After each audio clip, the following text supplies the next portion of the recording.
Das ist meine Mutter. Und Und das ist mein Vater. Putin hat mein Leben zerstört. Olga Okara hat in der Ukraine ein glückliches Leben geführt. Noch vor wenigen Wochen lebten sie und ihr Mann in einer heilen Welt in der Hauptstadt Kiew. Mit ihrem Sohn bereisen sie die Welt. Ein Bilderbuchleben, das sie sich immer für ihre Familie gewünscht hatte. Dann, innerhalb eines Tages, bricht all das zusammen. Mitten in Europa herrscht plötzlich Krieg. Horrorbilder aus der Ukraine. Die schrecklichen Nachrichten reißen nicht ab. Ein Massengrab. Wie kann das sein?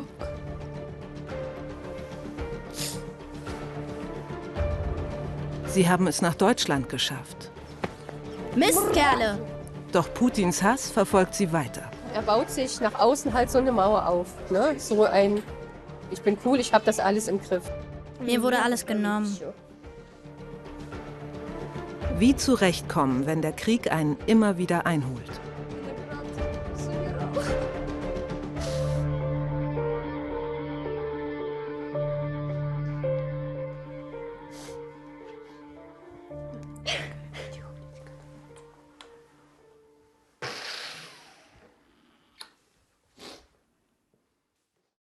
Frieden, Freiheit, Demokratie! Dresden am 20. März. Seit fast 3 Wochen schon führt Russland seinen unerbittlichen Krieg gegen die Ukraine. Doch hier auf einer Querdenken-Demonstration werden russische Fahnen geschwenkt. Viele Teilnehmer sympathisieren offen mit dem Angreifer. Putin ist für sie kein Kriegstreiber, sondern ein Held. Ich weiß auch nicht, warum die Ukrainer jetzt so einen starken Widerstand machen. Ich denke, der Putin hat ganz gute Ansichten. Es ist kein russischer Angriffskrieg. Sie müssen ja nur mal den Herrn Putin zuhören. Wir treffen Olga zum ersten Mal. Sie ist zufällig in die Demonstration geraten und kann nicht fassen, was sie dort hört. Olga Okara ist selbst erst vor wenigen Tagen vor dem Krieg aus der Ukraine geflohen. Ich bin schockiert. Ich habe viele Menschen gesehen, die Putin unterstützen. Leute, ihr seid verrückt. Wie kann das sein? Wie kann das sein? Bitte, kommt nach Kiew. Kommt nach Mariupol. Und seht es mit eigenen Augen. Es ist fürchterlich. Unser Leben ist zerstört. Ich habe alles verloren. Die 40-Jährige ist zusammen mit ihrem Sohn aus Kiew nach Deutschland gekommen. Aufgewachsen ist sie in Mariupol. Doch von der Stadt ihrer Kindheit ist kaum etwas übrig. Das ist mein Haus in Mariupol. Das ist meine Mutter.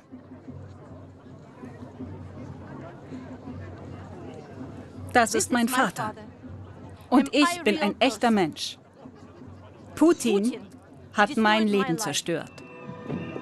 Das Video, auf dem ihre Eltern zu sehen sind, stammt von der staatlichen russischen Nachrichtenagentur RIA Novosti. Zu Propagandazwecken führen die Russen im Fernsehen vor, wie gut sie sich angeblich um ukrainische Zivilisten kümmern. Tatsächlich zeigt es eine Hochhaussiedlung im schwer umkämpften Mariupol. Die Frau, die hier getragen wird, ist die Mutter von Olga Okara. Wir können sie mit offiziellen Dokumenten, etwa ihrem Pass, identifizieren. Das Foto zeigt Nelja Michailowska, geboren in Mariupol. Kurz ist in dem Video auch ein lebloser Körper auf der Straße zu sehen. Olga Okara glaubt hier, ihren Vater zu erkennen. Auch hier kommen wir zu dem Schluss, dass es sich um ihn handeln muss. Vitali Tretjakov. Ein Nachbar der Eltern hat der Ukrainerin geschrieben, ihr Vater lebt nicht mehr. Die Mutter soll in einem Krankenhaus liegen.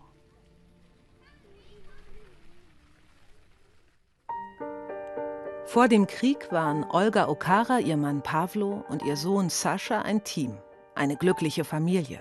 Sie wohnten in der Hauptstadt der Ukraine. Es fehlte ihnen an nichts. Gerade hatten sie ihre Wohnung abbezahlt. Eine Familie, die es so in jeder Metropole geben könnte.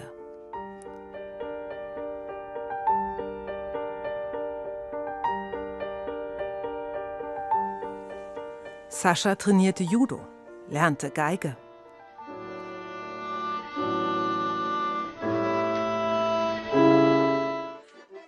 Immer wieder besuchten sie Olga Okaras Eltern in Mariupol. Sascha liebte seine Großeltern sehr.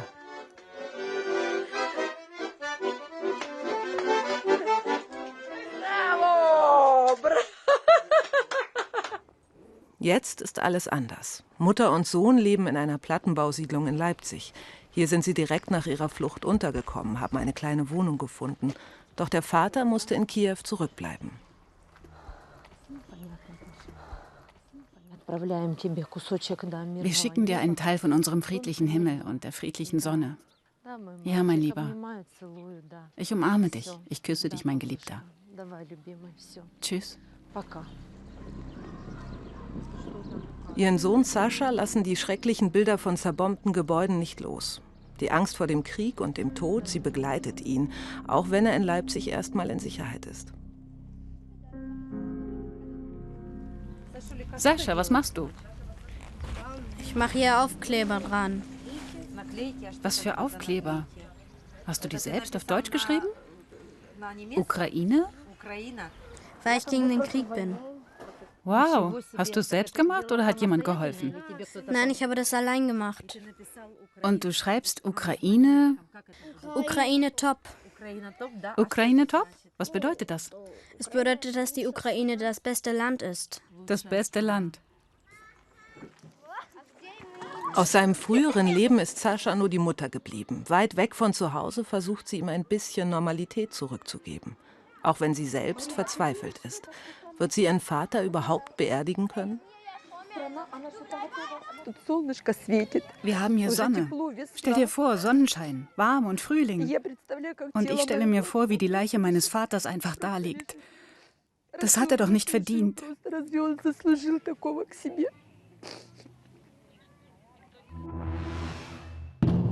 Mariupol.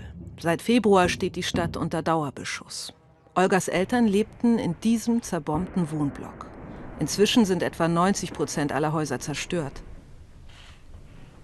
Die Hafenstadt war einer der am stärksten umkämpften Orte des Landes. Es gibt dort keine Heizung, kein Strom, kein Wasser mehr.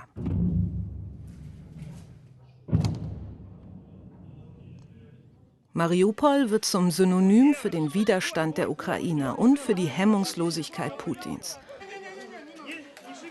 Eine russische Rakete zerstört die Geburtsklinik. Ein Kriegsverbrechen.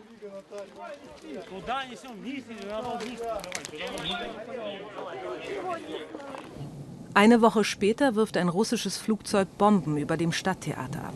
Im Keller suchten Einwohner Schutz. 300 Tote zählte die Stadtverwaltung, viele Frauen und Kinder. Deti, Kinder. Mit diesem Schriftzug war der Platz vor dem Theater markiert worden, damit hier keine Bomben abgeworfen werden.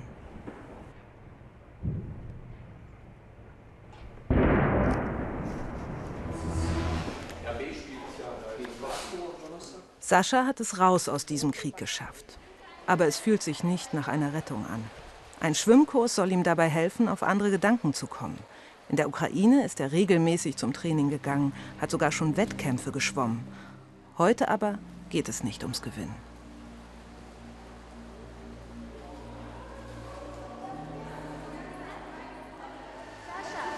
Sascha, eine Bahn schwimmst du so vorwärts, dann drehst du dich und schwimmst so zurück. Es ist ein Kurs auch für geflüchtete Kinder, die aus unterschiedlichen Kriegsregionen kommen. Die Schwimmlehrerin klammert das Thema dabei bewusst aus, spricht mit den Kindern nicht darüber. Doch der Krieg in Europa beschäftigt sie sehr. Diese Angst kommt definitiv jetzt aktuell näher. Und das beunruhigt mich persönlich auch. Ich habe auch 2 Kinder. Ja, also das lässt einen natürlich nicht kalt. Sascha hat den Krieg erlebt und er begleitet ihn jeden Tag. Der Krieg ist da und er wird auch bleiben. Ich weiß nicht, wie lange das dauern wird. Ich will solche Sachen nicht mitmachen. Ich bin vom Krieg gekommen und nicht aus dem Urlaub.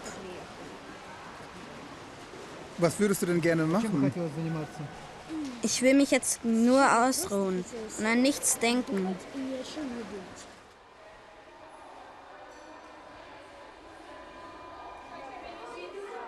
Sascha geht in Leipzig zur Schule, in eine Willkommensklasse für ukrainische Kinder. Zusammen singen sie jeden Morgen die Nationalhymne der Ukraine. Ein Gefühl von Heimat im fremden Land.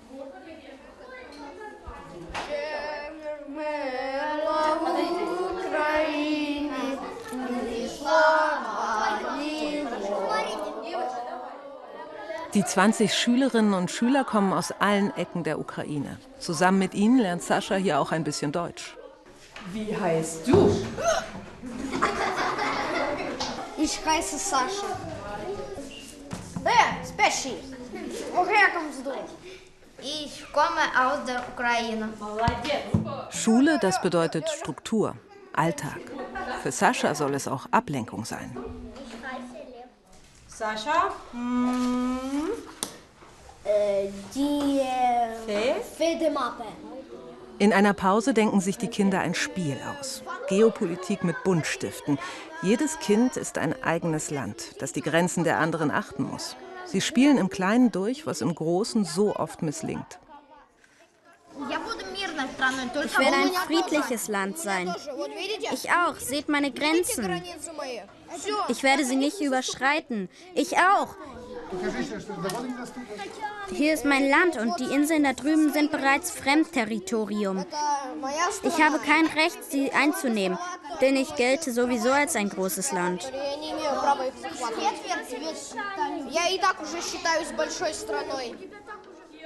Wie erwachsen und abgeklärt die Kinder hier teilweise mit den schrecklichen Erfahrungen des Krieges umgehen, erstaunt Schulleiterin Grit Trepte immer wieder. Doch sie erlebt auch Momente, in denen die Kinder traurig sind. Auch Sascha. Ich sehe das auch als Chance, dieses Auffangbecken einem wirklich traumatisierten Jungen wie ihm hier eine Chance zu geben, einen gewissen Rahmen an Stabilität wieder erfahren zu können. Ja? Er baut sich nach außen halt so eine Mauer auf. Ne? So ein, ich bin cool, ich habe das alles im Griff. Aber er hat ganz viele sensible Seiten, das haben Sie ja bemerkt. Und die will er nicht unbedingt der ganzen Welt zeigen. Olga Okara ist ganz gerührt von den zahlreichen Hilfsangeboten in Deutschland. Aber wie viele andere, die ihre Heimat verlassen mussten, will auch sie so schnell wie möglich zurück. Hier stehen unsere Nachnamen. Das ist vorübergehend unser Haus. Wir hoffen, dass es vorübergehend bleibt. Auch Sascha will nicht in Deutschland bleiben. Er sehnt sich zurück nach Kiew. Deshalb hat ihm seine Mutter heute sein Lieblingsessen zum Mittag gemacht. Es gibt Borscht, ein typischer Eintopf aus der Heimat. Komm essen, Sascha, mein Schatz. Setz dich. Nimm Platz. Leg bitte weg. Das geht schon nicht verloren. Lass dir schmecken.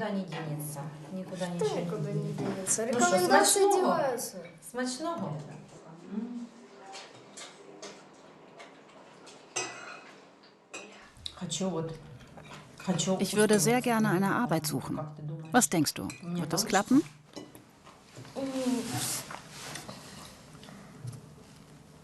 Bei dir klappt doch immer alles. Absolut sicher, dass es klappt. Ah, danke, mein Sohn. Die 40-Jährige will unbedingt herausfinden, was mit ihrer Mutter passiert ist. Ausgerechnet in einem weiteren Video des russischen Propagandasenders RIA Novosti findet sie das letzte Lebenszeichen ihrer Mutter. In dem Bericht wird ihre diabeteskranke Mutter offenbar für Propagandazwecke benutzt. Die Russen spielen sich in Mariupol als Helden auf. Die Frau braucht eine permanente Insulintherapie. Uns fehlen aber Medikamente. Inzwischen weiß Olga, dass auch ihre Mutter gestorben ist. Ich kann sie nicht anfassen, ihre Hand halten. Ich kann mich nicht verabschieden, ihr wichtige Worte sagen. Ihr sagen, dass ich sie liebe. Und sie einfach anfassen, sie berühren. Und diese Wärme spüren von meiner Mama.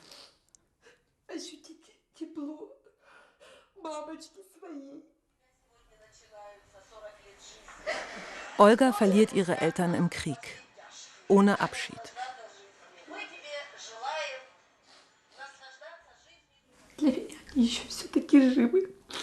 Für mich sind sie immer noch am Leben. Ich bin so traurig, dass sie einfach zu einem weiteren Bild des Krieges geworden sind. Verstehen Sie? Zu einem bloßen Kriegsbildchen.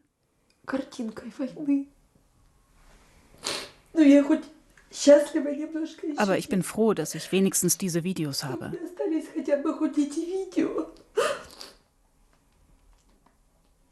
Die meisten Menschen haben nicht einmal solche Videos.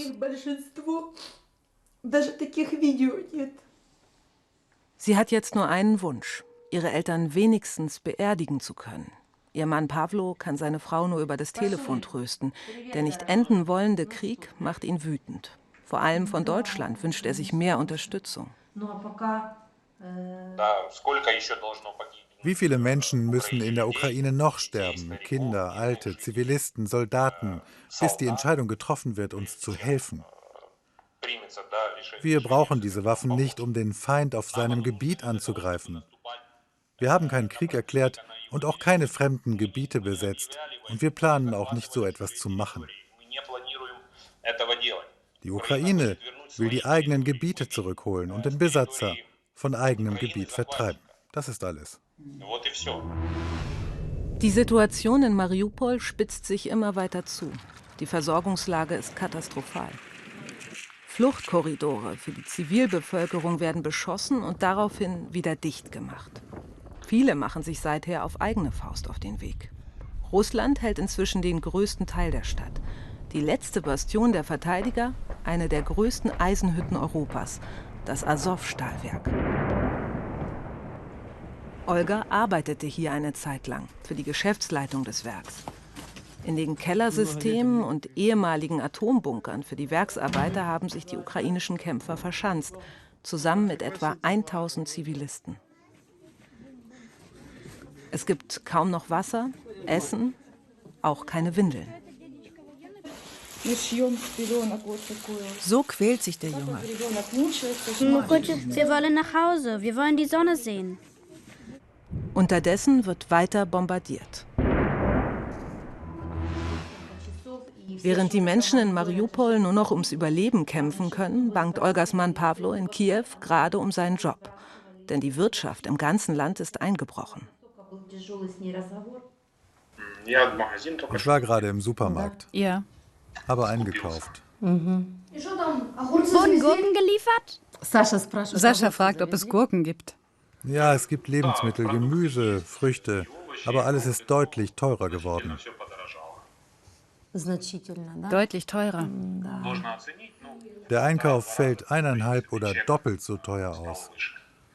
Das ist schwer zu ertragen, vor allem wenn man weiß, dass man vielleicht bald arbeitslos wird. Der Vater kann die Familie in Deutschland finanziell kaum noch unterstützen. Olga und ihr Sohn sind auf deutsche Sozialleistungen angewiesen. Ihnen stehen als Geflüchteten rund 600 € im Monat zu. Der Gang zur Leipziger Tafel? Nie hätte die 40-Jährige gedacht, dass sie sich hier einmal anstellen würde. In der Schlange trifft sie auf Frauen, die ebenfalls aus der Ukraine geflüchtet sind. Und wie sieht es mit der Arbeit aus? Also wir gehen wieder zurück in die Ukraine, um unseren Job nicht zu verlieren. Ja, mit der Arbeit ist es so. Ich spreche mit so vielen Menschen und die meisten erzählen, dass sie ihren Job verlieren. Ja, und das macht einem Angst. Wenn ich nicht die Arbeit hätte, würde ich vielleicht sogar hier bleiben. Ich hoffe, dass alles gut wird. Denn arbeitslos zu werden, das wäre schrecklich. Man hat gerade die Hypothek abbezahlt. Dein Leben hat sich gerade eingependelt. Man macht sich mit seinem Ehemann Pläne für die Zukunft. Man erlaubt sich am Wochenende Kurztrips nach Europa. Man fliegt mal nach Dubai. Du kannst deinem Kind Disneyland zeigen. Und dann innerhalb eines Tages bricht all das zusammen. Innerhalb eines Tages.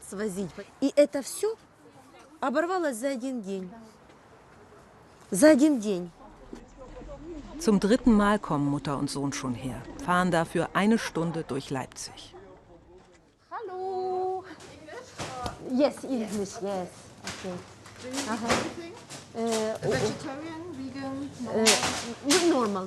Normal. Hier bekommt sie genügend Lebensmittel, um Frühstück, Mittag und Abendbrot für 7 Tage zuzubereiten. Vielen Dank, vielen Dank. Gerne. Thank you. До свидания. Спасибо за вашу поддержку. Да. Opa. Die Ukrainerin schaut ständig auf ihr Handy, auch wenn sie die Nachrichten und Bilder aus der Heimat kaum noch erträgt. In einem Vorort von Mariupol soll ein Massengrab ausgehoben worden sein. Oh Gott, oh Gott. Wenn ich diese Gruben sehe, packt mich die Angst, da ich nicht weiß, wo mein Vater begraben ist. Es gibt keine Informationen und keine Verbindung. Und wenn ich mir vorstelle, dass er in so einem Massengrab beerdigt ist.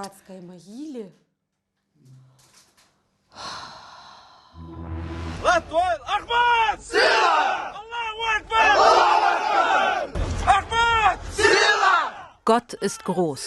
Eine tschetschenische Einheit in Putins Diensten feiert den Triumph über die Stadt Mariupol vor einem Gebäude des Asow-Stahlwerks, in dem Olga einst gearbeitet hat.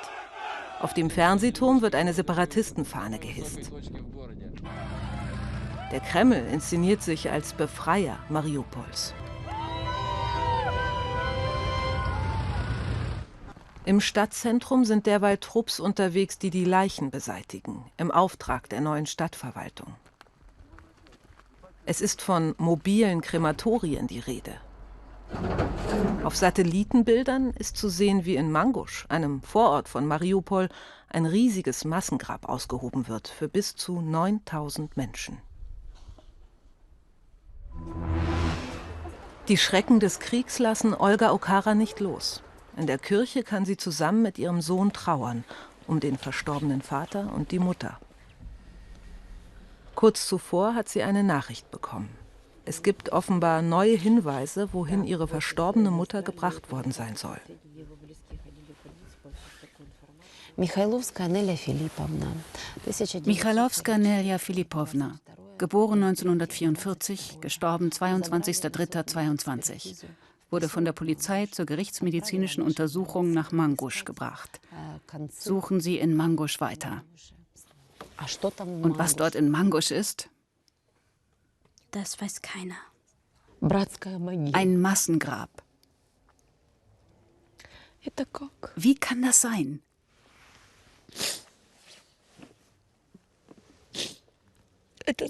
Wofür das alles? Und warum?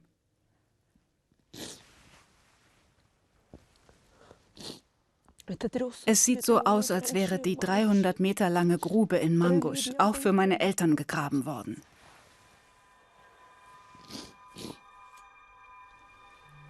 Vielleicht stimmt es, vielleicht nicht.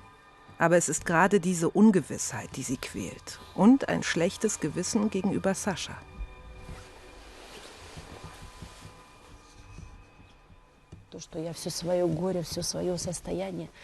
Mit all meinem Leid stürze ich mich jetzt auf mein Kind. Er ist ja ein Teil davon. Er sieht, was mit mir passiert. Er nimmt es auf sich und macht sich auch Sorgen.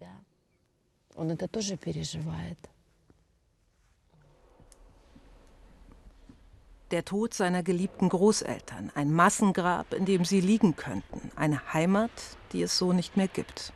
Was macht das alles mit einem 9-jährigen Kind? Das erste Mal seit Kriegsbeginn geht Olga Okara mit ihrem Sohn zum Geigenunterricht. Ukrainische Freunde finanzieren ihn für Sascha. Hallo. Kommen Sie rein. Hallo Sascha, guten Tag. Guten Tag. Guten Tag. Guten Tag. In Kiew hat er vor 4 Jahren mit dem Geigespielen begonnen. Neben dem Schwimmen ist Musik sein großes Hobby. Der Geigenlehrer versucht es erstmal mit einem deutschen Lied. Das ist ein Lied, das ist geschrieben von Johann Sebastian Bach. Und das wurde hier in Leipzig zum ersten Mal gespielt. Doch Sascha will lieber ein ukrainisches Volkslied spielen.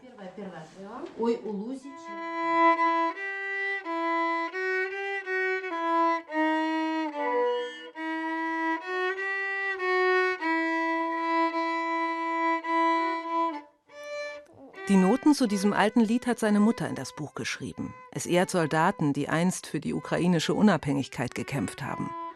Sascha erinnert sich, wie er das letzte Mal gespielt hat, für seinen Opa, zu dessen Geburtstag.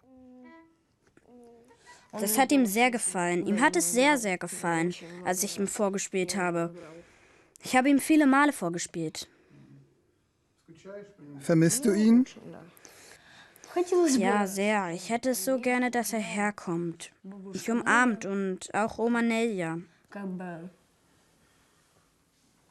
Ich habe so gute Erinnerungen an Opa, wie er mir auf dem Akkordeon vorgespielt hat. Es waren schöne Zeiten, aber mir wurde alles genommen. Ich erinnere mich, wie ich mit ihm auf die Datscha gefahren bin und Weintrauben geerntet habe. Я помню, я с ним еще на дачу ездил, виноград собирал.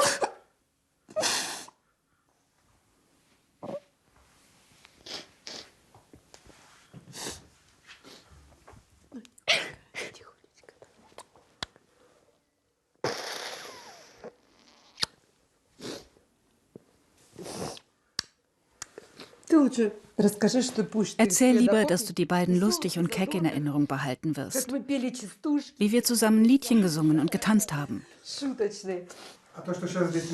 Dass du jetzt hier Geige spielen kannst, hilft dir das, hier vielleicht ein neues Leben zu beginnen?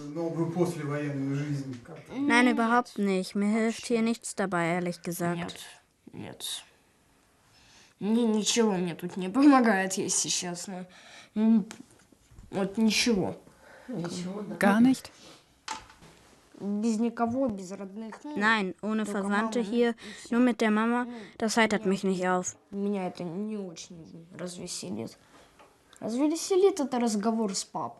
Was mich aufheitert, ist ein Gespräch mit Papa, seine Witze, seine Erzählungen von seinem heutigen Tag. Das würde mich aufheitern, aber alles andere macht mich nicht froh.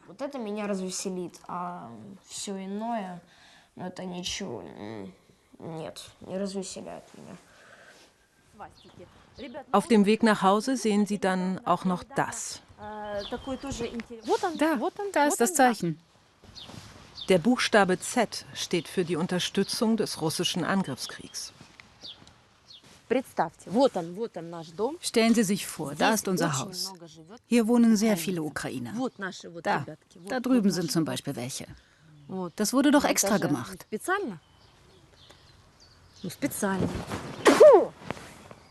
Mistkerle! Bleibt in eurem scheiß Murmansk. Das sind Bestien. Sie vernichten friedliche Menschen, unsere Soldaten.